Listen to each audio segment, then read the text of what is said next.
Welcome to another episode of Project Savage with your host, Ray Gonzalez. And today we got a special guest in the building. We got a swole guest in the building. So we got a bodybuilder. I don't know what he's getting into a lot of things. And his name's Anthony Woods. What's up, Anthony? How you doing, bro? Good, man. So yeah, man, we got you in here. You just got just right from Monterey, right? Yes, sir. Yes, sir. And that's where you live as your location. Okay. Yeah, man. Okay, for sure, man. So obviously we got you in here. I'm glad you made some time to come out here and talk to me and talk to the people that follow me, and obviously the people that follow you, so they can hear about you a little bit and understand who a little bit more into depth about you. Sure, I'm honored to be here. I've heard through the grapevine that you're a busy guy, and so for you to make some time for me to be here throughout your days, it means a lot for me. So thank you, man. I appreciate it. I appreciate it, man. Appreciate it. So for sure. So let's get right down to business, man. So for sure, like what we want to talk about is obviously, let's start with you, man. What got you into, as far as what I know of you, is you're a bodybuilder. And I know that's what I've seen from IG. You're a big fitness guy. You train people online, things like that. Fashion guy. I mean, you got the style, everything. You got the whole package there. And what I want to kind of point out is just, who are you? What kind of got you going to that level that you are right now? And just kind of tell us a little bit more about yourself, Sure. So we're currently in Manteca, California. It's important that I say that because I'm from Tracy. Well, I was born in Stockton, grew up in Tracy. And, I was a naturally kind of a quiet kid, really goofy, played around a lot, but I had a lot of insecurities that I really didn't know how to handle at the time. So I attached myself to different things, and one of the things I attached myself to early was comic books, right? Artistry. I really appreciated the way that certain characters could deal with tragedy. I recognized that really early. But I also attached myself to athletics.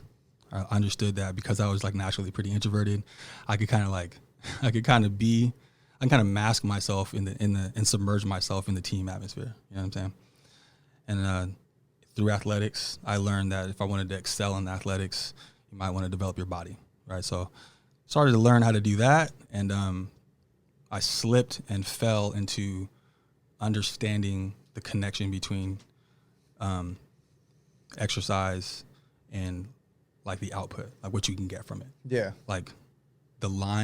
The straight line between the two is so clear that I fell in love with training more than I fell in love with playing basketball. Yeah. Right. So what I ended up doing was I was playing with my team in college. I went to San Diego State, and I played for Cal State Monterey Bay, played for the junior college in Monterey as well. But I played with my team. We practiced afterwards, and then I would get in my car and go train how I wanted to train, directly afterwards. And so, once I realized that I enjoyed, I was good at basketball, I could play because I was an athlete and it was fun for me, but I didn't necessarily, I didn't harbor any kind of passion to cultivate that skill. You know what I'm saying? But with training in the gym, it was way different for me, right? So I just kind of stuck to that. And I don't know, my dad's one of those guys that says it just enough to be understood. And one of those things he would always tell me was figure out what you want to do. Figure out what you want to do for free. Figure out what you would do for free. Exactly. And then just do that. It makes you happy. Exactly. And I don't know. I got to this point. I guess the short answer is a long answer. I got to this point in my life where I sat down for a minute and I realized kind of one of the things that I had always done throughout whatever chapter of my life I was in, be it my adolescence, my aggression chapter, my whatever chapter you're in your life, right? Your lost chapter, your rebellion chapter, whatever I was in, whatever chapter I was going through, I was always finding myself in the gym at some point. Yeah. And I always describe it as how you wake up in the morning and before you could kind of notice it, you're brushing your teeth. And it's not necessarily a decision you had to consciously make. I need to get up and brush them. You just, before you know it, you're kind of, just brushing. And so throughout my life, man, I just realized I was always there.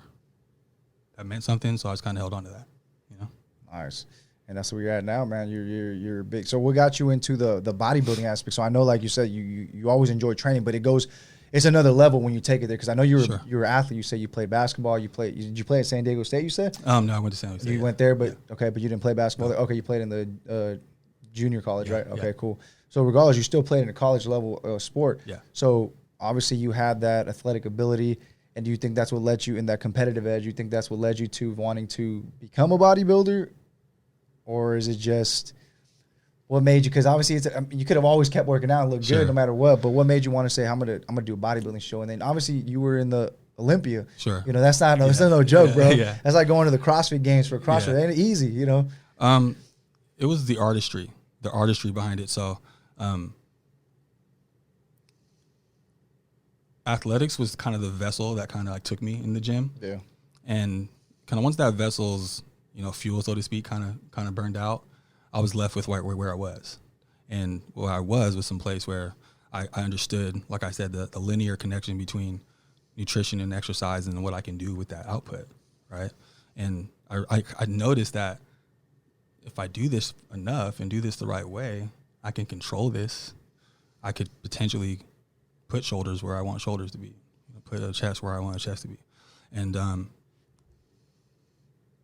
that idea to me it spoke to me in a way that was very linear to like real life outside of the gym, right? So there's not a lot of things that you can't control, right? You can't control the weather, exactly. Can't control the traffic, can't control anyone else's responses to you, but you can control your effort all the time, 24/7.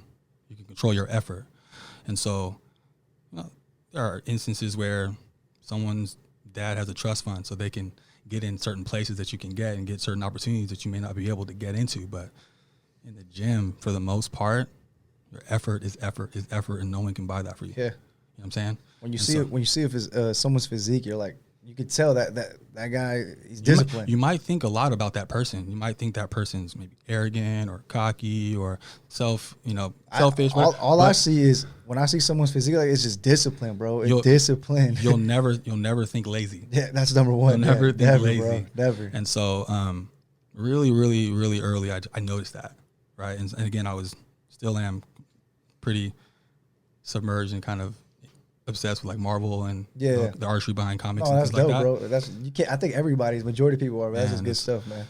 It's I'm a nerd in that way, and I noticed a lot of consistencies in my life, and so it was like a no-brainer. But so I didn't necessarily choose, like I didn't choose out like I want to go be a bodybuilder. So I was interested in the art form. And if you're into training and you understand, you know, the nature of training and you're into training and you know what bodybuilding is, you've heard of it.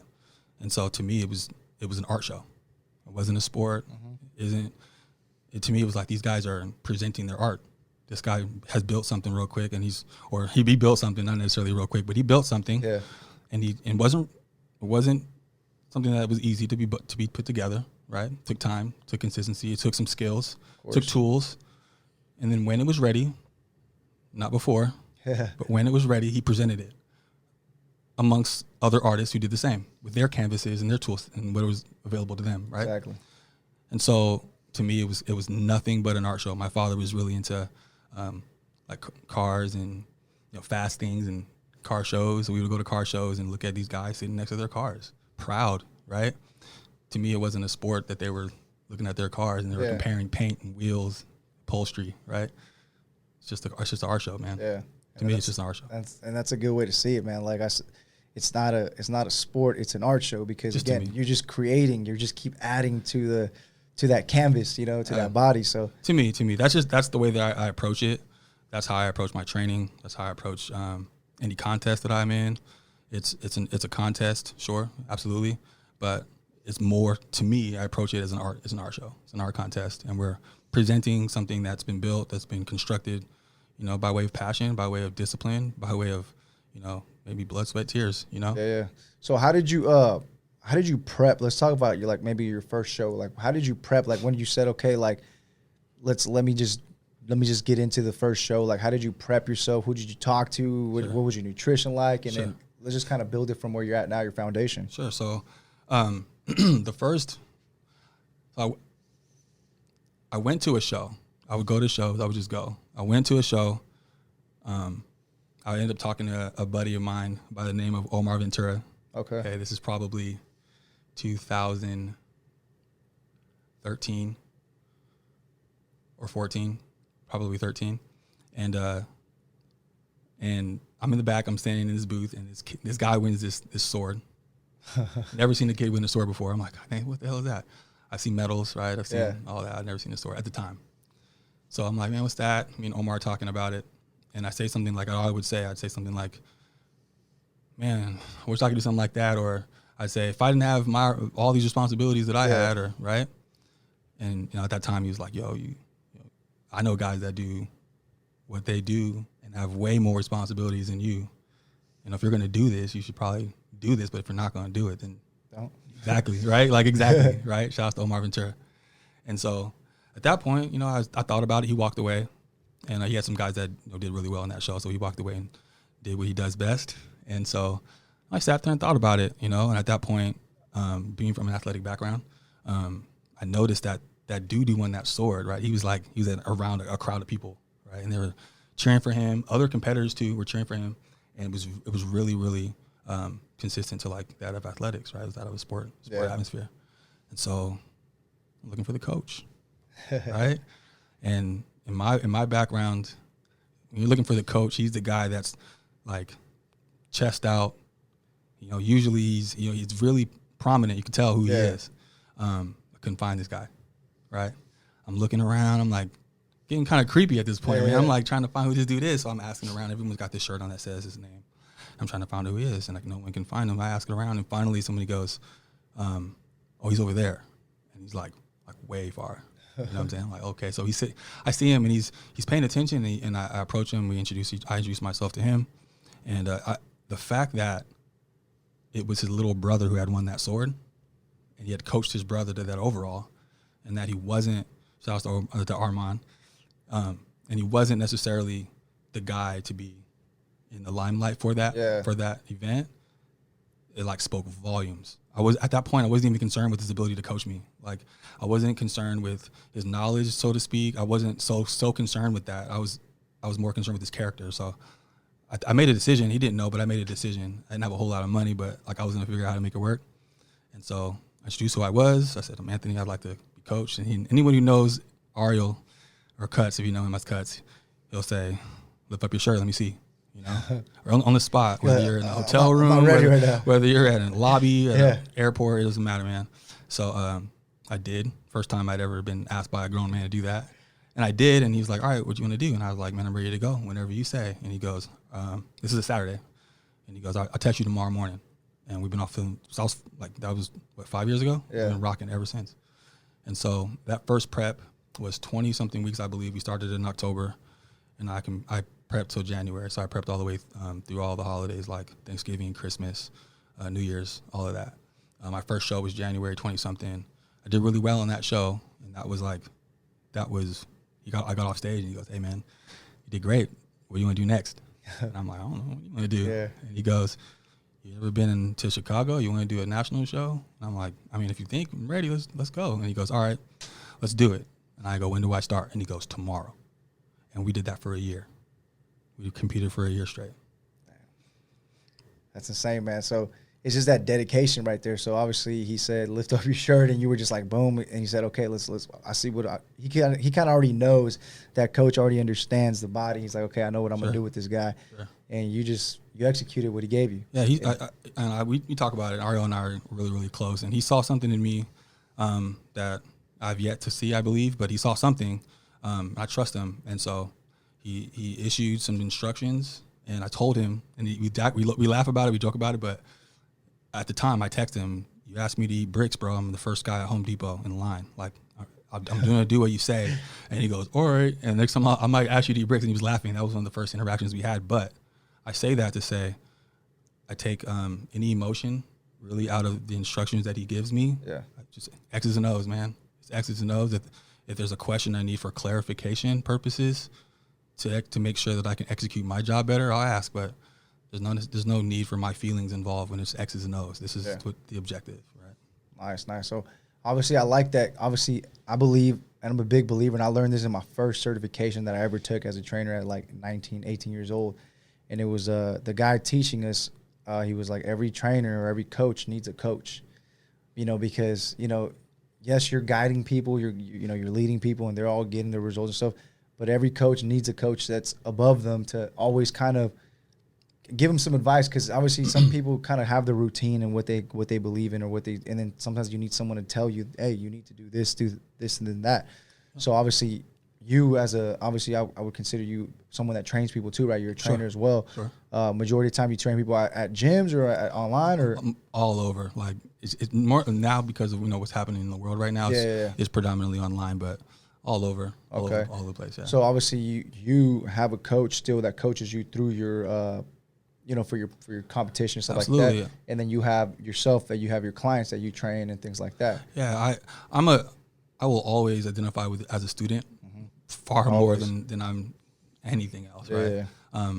I guess for the purposes of the interaction, I'm addressed as a coach or whatever that is, but I'm learning every day as much as I can. Yeah. That's the beauty of this, Yeah, exactly. And that's kind of like I see myself, as someone in the fitness industry or anything. You should always look at yourself as a student, and that's kind of what I'm doing right now. I'm technically a student of you right now, trying to listen to what you got, in the bodybuilding world, because again, you walk in a physique looking great, and it's kind of like, how do someone, how can someone achieve that? Sure. So now that we talked about that, your coach gave you a game plan, obviously that game plan, how was your nutrition? How can you, maybe if you want to explain how you naturally eat when you're on prep or when you're cutting, or any advice you can give people out there, to the person that maybe wants to compete, maybe doesn't want to compete, but they want to look, they want to look lean and look good at the beach, man. What would you recommend to them? Like how would you assess someone? Maybe let's say a client of yours.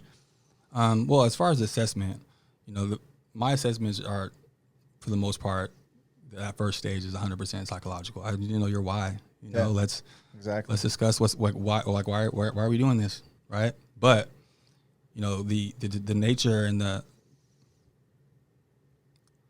path that you are taking during a competition design is not necessarily designed the same. It's not approached the same psychologically. I wouldn't even that's a split in the road, right? Especially if you're intending to be competitive in that nature, right? If you're going to be a competitor, that's not necessarily in any way the same thing as someone who just wants to get the physique they want. Yeah.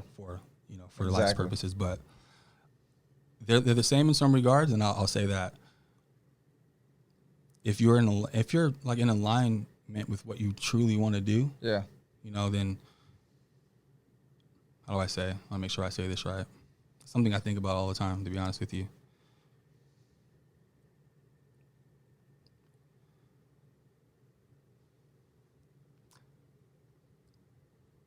I believe that if you're doing what truly makes you happy and you're in alignment with what you're doing,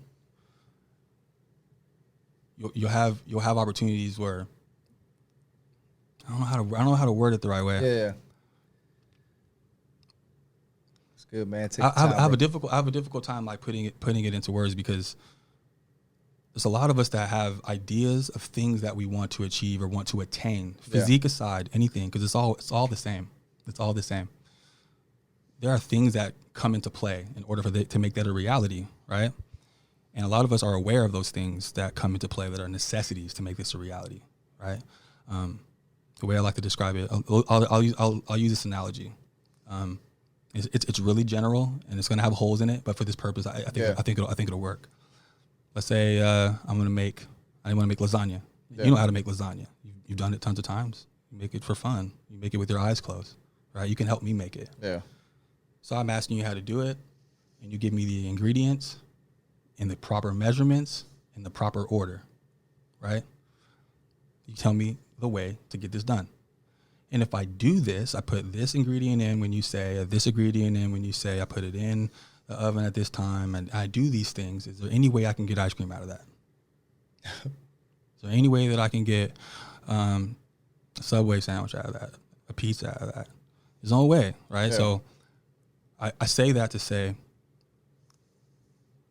if you're truly passionate about what you want to do and you're willing to follow the ingredients, so to speak, in this really general analogy, that's something I like to call selective inevitability, man. Like you're choosing to make something a reality by making it a reality by there's no way it can be. I'm putting all the ingredients in at the right time, in the right measurement, with the oven's at the right heat. Yeah. The guy knows what he's doing.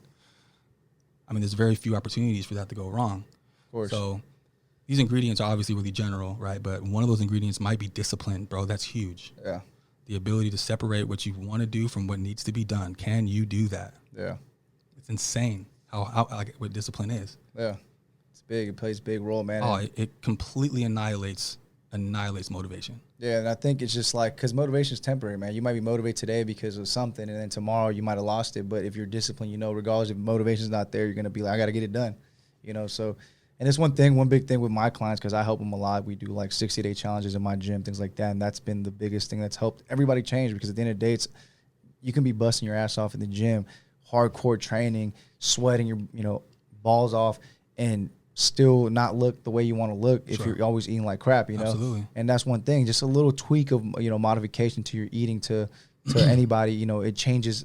You know, you can maintain the same training, all of a sudden change your diet a little bit, and boom, now you're looking like you actually work out. Absolutely. And again, that's worked big for me in my gym, because I came up with a nice little macro plan to help people out. Just very, like I said, broad, general, but it gets the job done. Absolutely. You know, Yeah. and that's why I wanted to talk to you a little bit too about it. Like, you know, obviously you wouldn't give a someone that wants to be a bodybuilder something just general. You would have to really detail it, and I would see, like, if you obviously you understand how to probably break that down.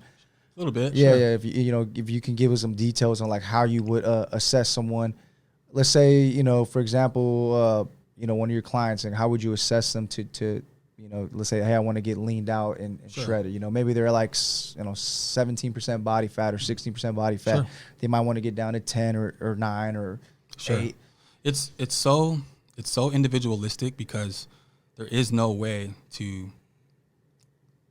answer that without knowing how that person lived their life, how long they've lived their life that way, why they live their life that way. And I feel like you're using the why a lot, and I know I use that too, because it's like if there's no why behind it, you're not going to stick to it. Sure, that's big. That's big for us as fitness trainers and things like that. We got to understand why you want to do this, because if you are comfortable the way you are, you want to just train to feel good and slightly change some things and have right there. You said the word comfortable. Yeah.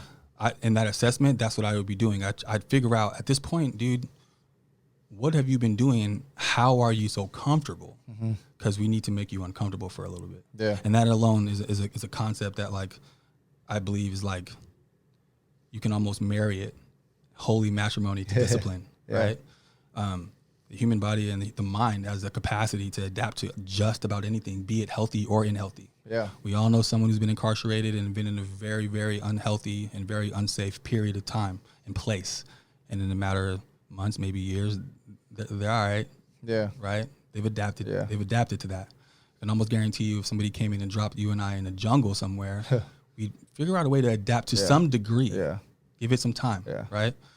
That analogy is directly related to someone making a change. Give yourself a degree of time and have you know, a sound ability to believe in your ability to adapt. You will adapt to anything. Give yourself the time to. Yeah. Right? The patience to be in an uncomfortable position, understanding that there's nothing that doesn't really come from uncomfortability, like psychologically. You don't grow from being comfortable. A butterfly, if a caterpillar was comfortable in the cocoon, why would it ever get out? Exactly. Honestly, like, it got a little cooped up. Yeah. I got a little cramped up in there, right? Like, So got a little uncomfortable.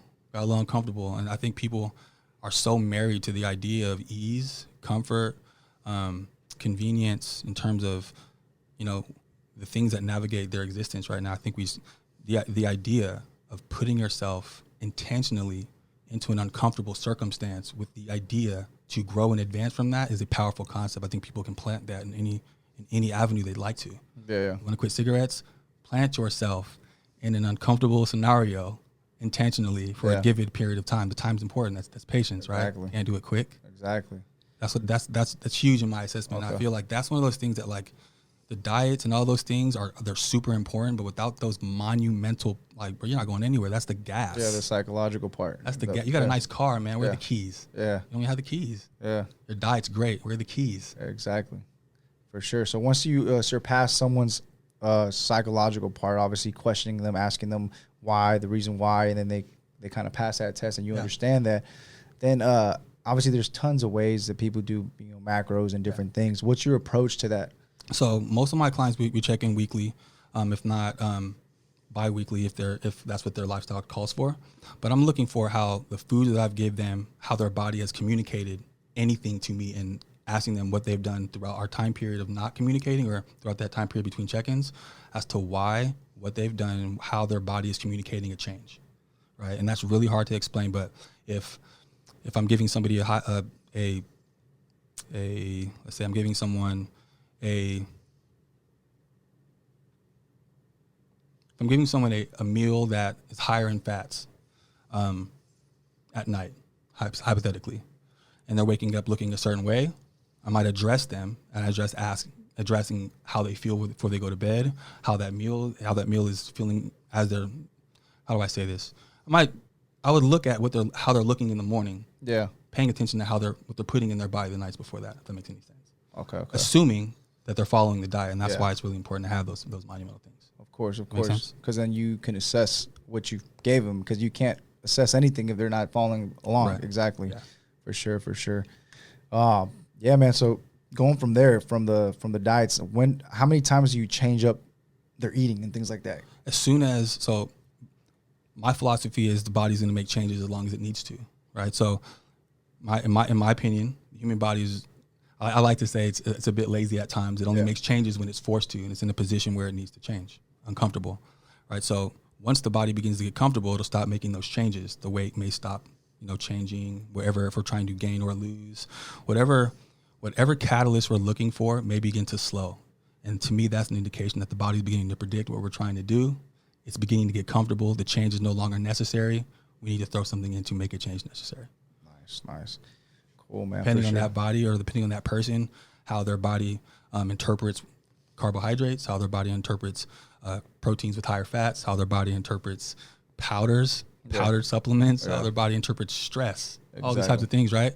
Then I'd make the adjustment or make the assessment, but only when that's necessary. That person's diet may not change for weeks because their body is still trying to figure out what we're doing, and that's perfect. Yeah, that's perfect. Exactly. If that's what's necessary. Exactly, for sure.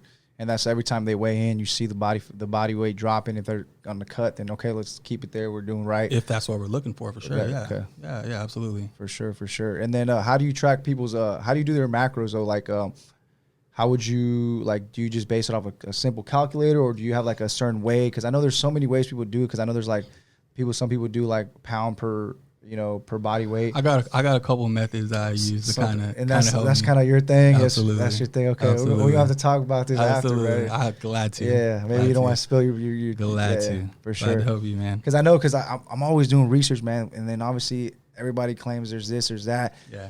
But again, I'm sitting here with a bodybuilder that I know that totally understands, and I'm like, man, like I would definitely like to understand a little bit more of that, and even take some of what you've done, and maybe get a little bit of coaching of your style. I just want to get my body uncomfortable differently, and get out of my comfort zone. Again, learning this as a student. Sure. On my first certification, the coach always saying, you have to always be.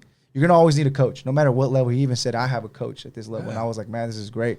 So I'm like, man, this is someone that I want to talk to, that I want to learn from. Appreciate it. And just on that level, man, I think it's legit. Coach is interesting. The word coach is, it's just one of those things where I feel like we just assign this label to someone that we're going to designate ourselves to purposely or intentionally learn from. Yeah. But you could be my coach for right now. I'm learning a lot from you. I'm learning how you built this palace in here. It's huge. It's a little setup, right? So, like I said, dude, I'm a student in every way, not even in bodybuilding, but just in life, dude. I don't claim to know much more than what I've experienced, and what I've learned through experience through other people. Okay, right? Okay. And I know a little bit. Okay. Nice, so, nice. Glad to help you in what my journey, or whatever you want to call it, my what I've done through the fitness industry. Yeah. It's not necessarily like a mystery. You know what I'm saying? I love to train, dude. Yeah. That's all it is. I love to train. That's one of those things. I would do it I do it all the time. Yeah, and the same thing with me, man. I love to train. It's just in our DNA, man. Just something that just is ingrained in you, and you just got to keep doing it. And it's like you don't feel right if you're not doing it. Sure. Sure. For sure, man. So let's getting off the bodybuilding shows and things like that. Let's talk a little bit more like other things that you do, man. I know you. Obviously, we all know you're a bodybuilder. What other endeavors out there that you're doing? I don't know. Maybe let the people know. Some things that you do. Sure. I'm into a lot of different things. But for the most part, I got a project that's coming out that I'm excited to to now. It's like I can't give too much on it yet, but that's been taking up a lot of my time, and I'm one of those people that I'm driven by the things that inspire me. I have to be driven by more than, you know, a dollar or a financial summit or some type of monetary gain, you know. And so, you know, being a kid and being into artistry, and then becoming a father and being taken into that amazing realm, and then being taken out of the reality of how do I say?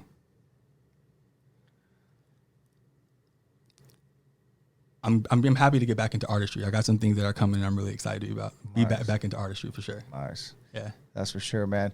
So you got some stuff. Obviously we don't want to talk about it right now, but I kind of already know what that is. And and I'm gonna need your help. Yeah, we'll talk about that because we don't want to spill the beans on here.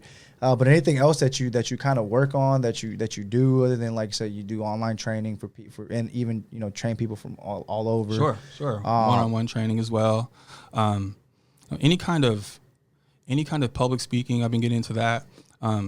Before, you know, we had this lockdown thing kind of going on. I was getting into going in certain schools and certain locations and speaking about, you know, overcoming certain things and being aware of what you're driven by and understanding that there's a psychological dialogue, there's the internal dialogue you can have with yourself and how to talk to yourself and speak to yourself in the right ways to get yourself to understand exactly what you need to get to where you need to go, you know. Okay.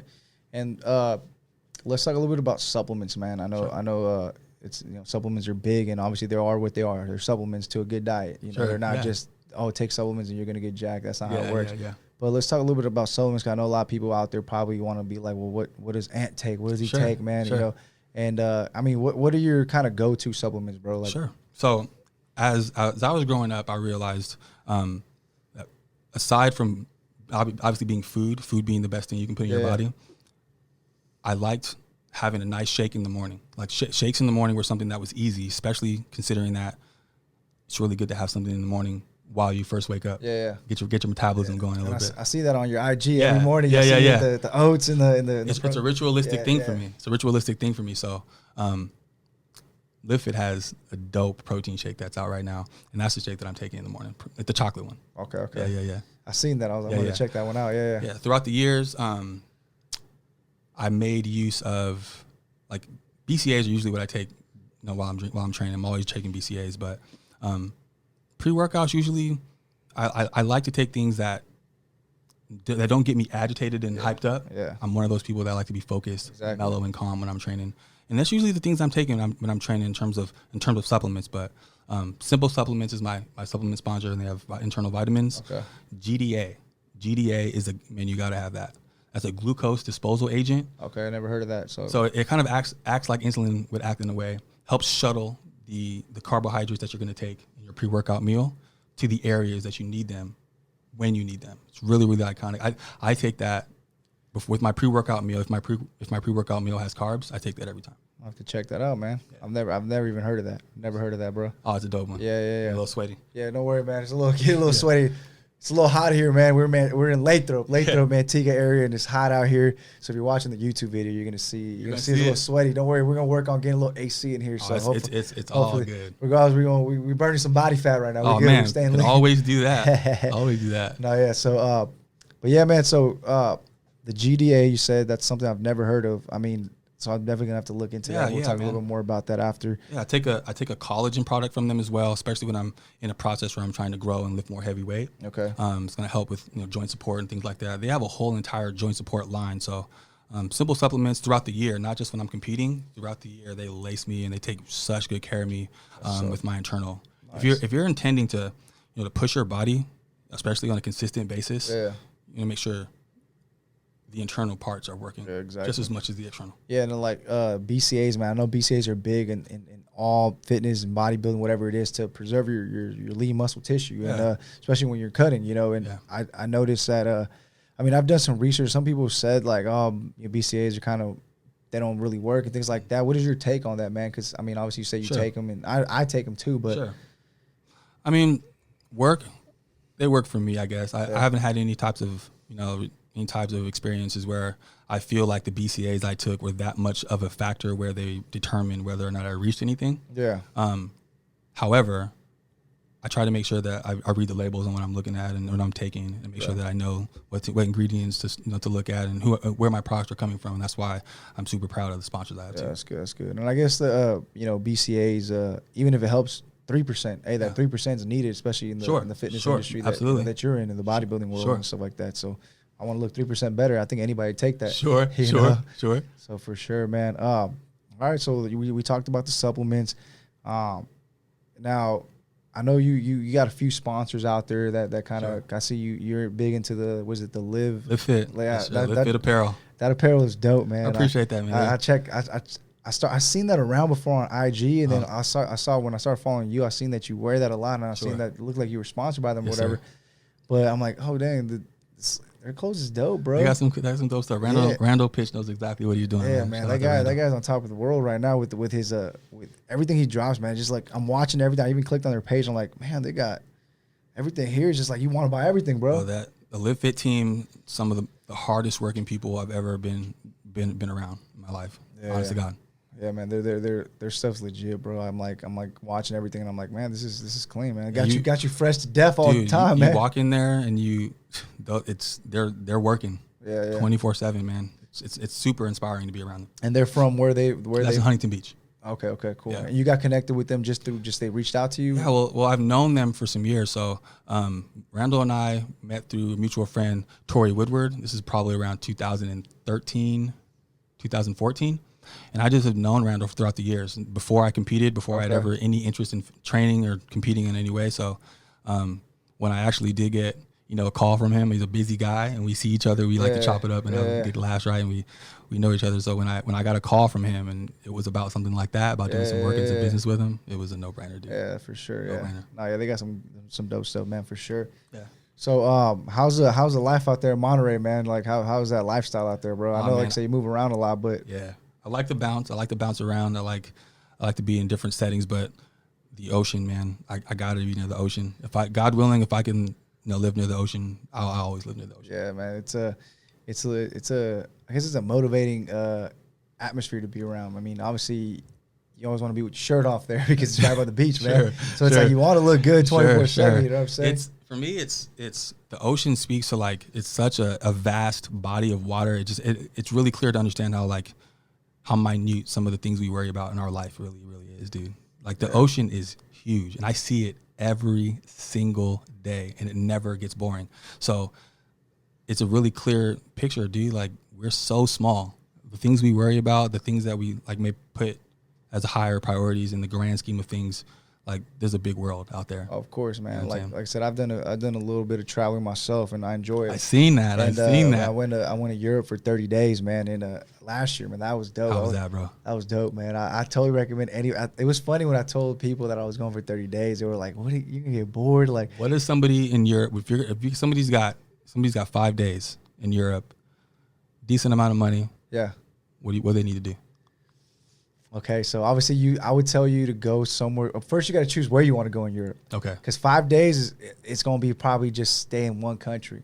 I wouldn't say go. I mean, it's that dense in terms of things to be. I mean, you get around pretty quick. Okay. The trains and you can even take flights for like $30-$40 anywhere. Like they're cheap. You can once you're there in the countries, you can take a flight from like Paris to like Milan for like under $100. They're cheap. The flights are cheap, and you'll be there an hour or 2 hours tops. But you can also hop on the train and get from Paris to London in maybe an hour and a half, 2 hours. You know what I'm saying? So, again, if you were doing 5 days, I'd probably say stay in one country to really enjoy it. Because where? What country? So, man, they're all nice, bro, straight up. But this is, okay, where would you want to go first? That's what I'm saying. I'm not good at making decisions I say go to Italy. Okay. Go to Italy, right? Because, Spain's dope too, bro. Okay. Oh, man, everything was nice. It's so hard, man. So Spain's dope. So I'd say go to Spain. I think I just like Spain too because I speak Spanish and it's very comfortable because I can understand. But the environment, I mean, I went to Barcelona. I even went to go see a soccer game there to see Messi play. That was dope. That's like the legend Messi, and I got to see him in Barcelona. That was dope. And he scored a goal. So and then also I went to Real Madrid Stadium in Madrid and then toured it and all that stuff. Man, and the food's really good. The food's really good in Spain. So I'd say Spain or Italy. If you were gonna go 5 days, Sure. and just go Barcelona, Madrid, maybe around. I know they got some other nice areas like Sevilla and things like that. But Italy, Milan, bro, Milan was dope. I mean, you're gonna go Too there. many places, man. I need more than 5 days. Yeah, I need more than 5. That's we started with 2 weeks, and when we went to we said 2 weeks. We were like, we'll go 3, and then 3 weeks we went to a month. I was like, damn, like. I was like, we're gonna be there. We don't know if we're gonna go back, and then that just sparked the traveling to me. Like I just enjoyed it, bro. So you're gonna probably want. I mean, if that's all you got, 5 days, I say just start with Italy. Okay. And then maybe hit like Rome. Obviously, you want to hit the spots like Rome. Sure. You're gonna want to go to Milan. Sure. When we can travel, when traveling opens up. Oh, bro, I can't wait. I'm hoping it's like the end of the year because I've been wanting to go to Portugal and Ireland. Oh my gosh. So you're about to be all over the place, dude. That's my mindset is set to travel the whole world by the time I die. So like I'm trying to set myself up here at the gym where I can do that and I can leave. And by no means am I rich or anything, but I mean that's at some point we're striving to make more finances, freedom, dude. Yeah, more be financially free and things like that. Freedom's the currency, bro. That's why I'm kind of like kind of trying to work myself into opening more avenues of revenue for myself. So I don't know if I told you, but I'm starting this coffee business. So I'm not starting a coffee shop. I love coffee, like just black coffee, cold brews, cappuccinos, things like that. Just, coffee with milk. That's it. Yeah. I don't know if you enjoy coffee yourself. A little bit. Yeah. Yeah. So, I'm like a coffee connoisseur, man. Right When I travel, it's like, you gotta, there's just the taste is distinct in different areas, man. And, I must have been when you and Brian probably connected. Yeah. So, yeah. Right. Yeah, that's the plug right there. The CBD plug. Straight up. No. Yeah. But yeah. So, I just got into, and because I don't take pre-workouts either. Like I just don't like pre-workouts. Like, I mean, I like them, but I don't really like how it makes me feel sometimes. Sure. And I feel like there's overly caffeinated things like that. A lot of products, and of course I can dose and things like that. But I was like, I'd rather just drink coffee, man. Sure. And that's a smooth, clear energy. Yeah, man. And again, once you really get into it, the tastes are distinct and things like that, and the beans and all that stuff. It's an art to it. And again, it's going back to you talking about things that are art. I'm a creative guy. I love art. I love things like that you can maneuver and adjust and continue, to develop something, Sure. So I started developing a better palate for my coffees and stuff like that. And as I traveled and I went everywhere, I tried their coffee. I was like, man, this is amazing. Like, I wish I could like take this cup of coffee, show the world, like try this. And so it just kind of opened my mind up. And that's an awesome thing about traveling, man. It opens your mind up. So you're so busy in your area sometimes that you forget that there's so much to the world. Sure. So when you pull yourself out and get uncomfortable and you say, you know what, screw it, I'm going to go. You just take it in, live in the moment, and then you just get better ideas and you come back better. So I've always wanted to do, so going back to the coffee thing, I always wanted to start my own, create my own coffee bean or something like that. Obviously I would love to have a shop, but it's like, that's too much. I thought it was too much work for me to just be at a shop and do it. I don't want to just go and just open it and just have people run it. I would want to be there. And I was like, I don't want to do all that. I was like, be a part of it. Yeah. So I was like, you know what? I need to do something where I can create a bean. And so I found a person that makes, they do the roasting and things like that, the packaging. I just send them my logos and then they give me some samples of products and then I test them and whatever I like, I choose. They said if I like this type of coffee, send them a bag. They got a scientist that can adjust it and make it taste the same or, whatever. So they got so many ways. Wow. And it's a little bit more expensive coffee. It's for more like people that enjoy coffee a lot. And that's kind of where I'm going to. I know there's other coffee brands out there and there's probably a lot of different coffee brands, but I just wanted to stand out in that way that it's more for a coffee connoisseur. Man, and I mean, someone that, yeah, I'm going to get you, bro. Don't worry. I'm going to get you. Don't worry. So anyway, so that's just kind of something that I just started. Everything's ready to go. I just haven't launched it or like really even pushed the Instagram or nothing because I don't want, the quarantine. Again, I don't want to launch something and I can't even go out to events and then I got products sitting there. Right. So that's the only thing is once I can get my gym open back up, it's like, okay, boom, there it goes. And I am looking to obviously, my main thing is the coffee's damn good. I know it's good. That's no issue. The thing is going into marketing it. Okay. So it's understanding how to market your product. Anything could be good, but if it's not, nobody sees it. Right. Nobody knows it's good. Right. So one thing for me is, that's why this podcast is so good for me, is it's networking. Mm-hmm. And I was like, you know what, once I launch this coffee brand, I want to reach out to some people and hit them up as sponsors. Sure. And, you know what I'm saying? Who likes coffee? You know what I'm saying? Raise your hand. So that's kind of what my mindset is going to, because again, I have like I said, I have something where it's like I don't drink pre-workouts myself.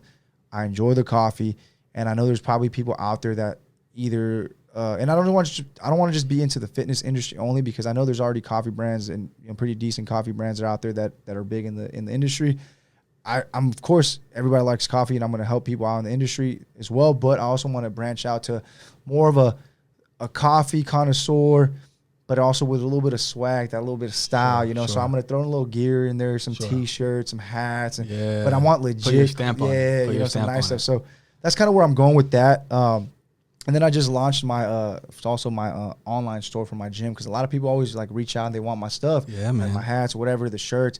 And I'm like, you know what, dude, it's so hard doing it through Venmo. I'm like losing track. I was like, you know what, like, screw it. I'm going to just throw a Shopify store. And it's actually been doing good. I just launched it a couple of days ago, and it was in the works. I mean, it was like, again, it's a learning process. Just like I learned this podcast. It was like, man, what do I do? How do I do it? And again, you put your mind to it, you're gonna make it happen. So again, that's you're just driven, man. Again, that's just going into, again, being disciplined. Yeah, dude. You know, once you want it, you have the end result, but now it's from A to Z. How do I get from A to Z? Well, you got to do B, D, you know, all that. Sure, and you're driven, and you're in alignment with your reason. Yeah. You're in alignment with your reason. Yeah, and that's the thing. I can't sell something to someone if I'm not into it, and if I could sell gym memberships all day long because I'm into it. I'm believing it. I believe my product, all that stuff.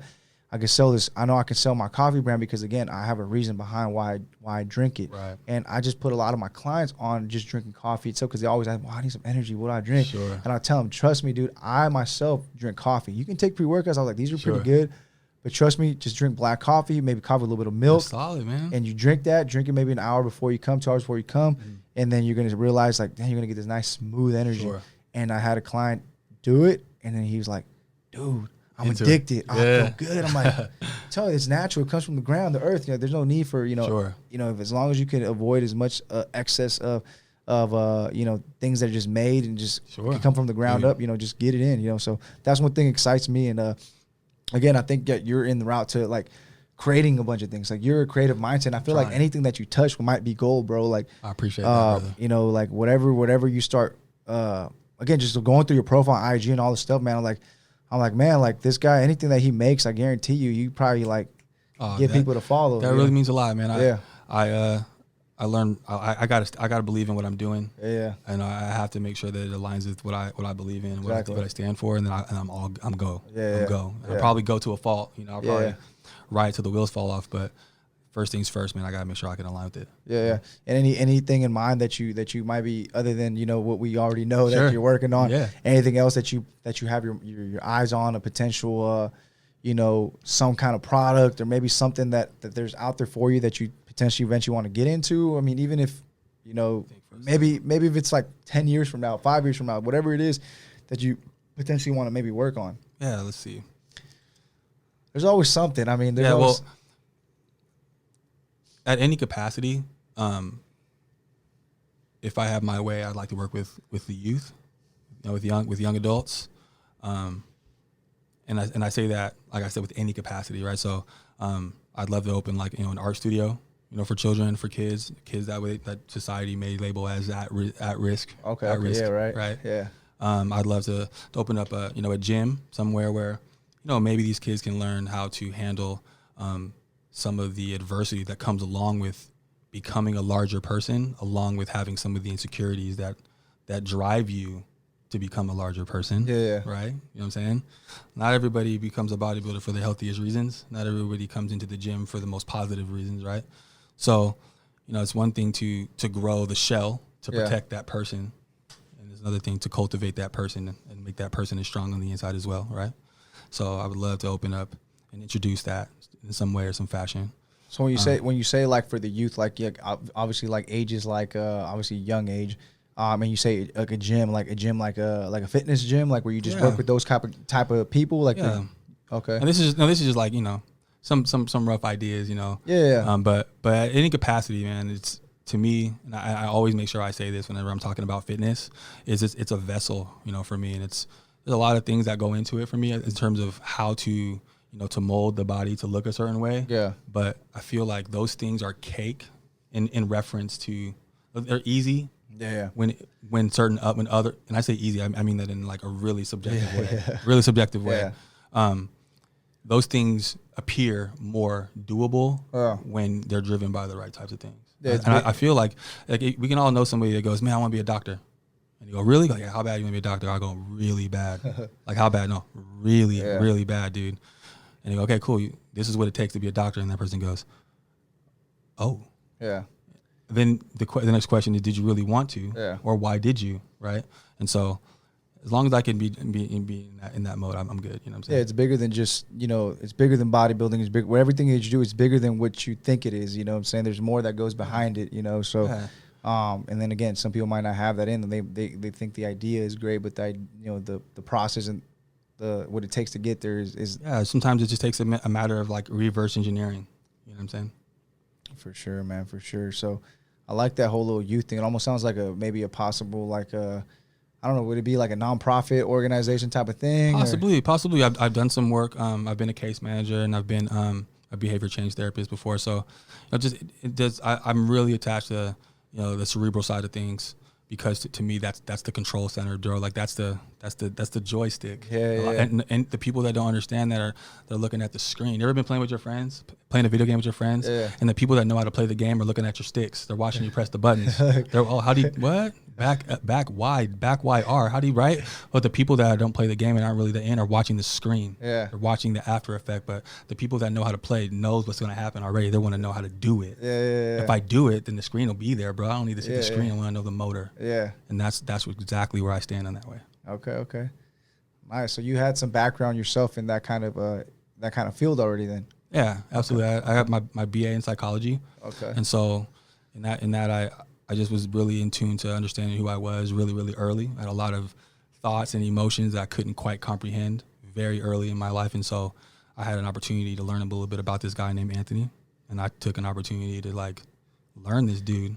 You know what I'm saying? Because if I don't understand this dude, how do I understand anything else? Yeah, of course. And so, yeah, absolutely. It's all psychological for me. All of it's psychological. Nice. So I think that played a big background into your bodybuilding stuff, because again, psychological, and then it helps you understand people too when they come to you. All of it, dude. Nice. All of it. It's hard to understand people when you can't understand yourself. Like you're bouncing everyone's understandings off of a rhetoric that you don't even really identify with yet. You can't put your finger on it. Nice, man. For sure. And this was you got your degree in San Diego? I finished in Cal State Monterey. Okay. Nice. For sure, man. So I'm just trying to make sure we don't miss anything around here, man. No worries, man. I'm hanging. We got some good little nuggets there. I'm just I had some in my mind. I was lost it. No worries. It's a lot of times it's hard for me to separate the context of health and fitness from the connection between the brain and the mind and its control. Yeah. You know what I'm saying? Because I feel like so many of us have the cart before the horse, man. We're looking at the screen and we're so captivated. How do you do that? And just there are ways to do that. Do you want to? Yeah. You want to do that? Because there really isn't a whole lot of mysterious and a whole lot of smoke and mirrors. Yeah. I think it's more simple than a lot of us want to admit to ourselves. It's just a matter of putting the tires to the road. You know what I'm saying? Exactly. For sure, man. So I hope a lot of people, get a lot out of that. Anything else you feel like you got to tell us, let us know, man. Anything more about yourself? Maybe we feel like we didn't hit. Maybe you want to tell you, because I know you're a big influencer, man. Like I say, I see your Instagram and I see you as an influencer in the community, sure, IG community, all that stuff. Even if maybe yourself, very humble about it, which is good. That's going to take you far, man. Appreciate that. Man. Thank you. I think that, I see you as an influencer somewhere, because actually a lot of people in my area know you. It's funny. I was like, what was it? The other day I was getting my car detailed. One of the guys, I was like, yeah, I'm going to do a podcast, because we already had set it up. I was like, I'm going to do a podcast this week with so-and-so. And they're like, oh, I know who that is. Yeah, that guy. Man. I'm like, oh, damn. Okay. And then I talked to somebody else, and they're like, oh, I know who that is. And then everybody knows you. I'm like, okay. All the way from Monterey, they know you out here. I'm like, okay. So I can see that, you're obviously an influencer around in the fitness community and things like that. So, I think, and that's why I said, anything that you put out there, anything that you believe in, and you try and you sell out and to your people, they're gonna buy it. They're gonna because again, you're that person. You built yourself. That really means a lot, man. Like I said before, I'm learning, man. I'm learning a lot of this along the way. Like I said, I slipped and fell into this bodybuilding thing, this competitive bodybuilding thing. Yeah.